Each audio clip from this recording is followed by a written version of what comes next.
আসসালামু আলাইকুম, পিজন লাভ থেকে বলছি। এই যে আমার পিওর চকলেট কররা, গলা কষা, চুইটাল, টাকি চোখের আমার একটা মাদি। ছটফটানোর কারণে গলা কষাটা বোঝা যায় না, ছটফট করে।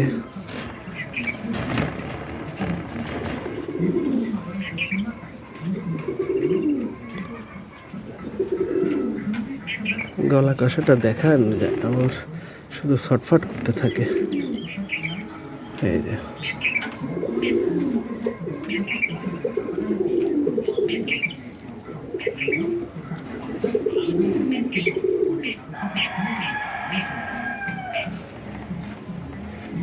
শুধু ছটফট করে হচ্ছে বের হওয়ার জন্যে, এই জন্য গলা কষাটা দেখান যায় না।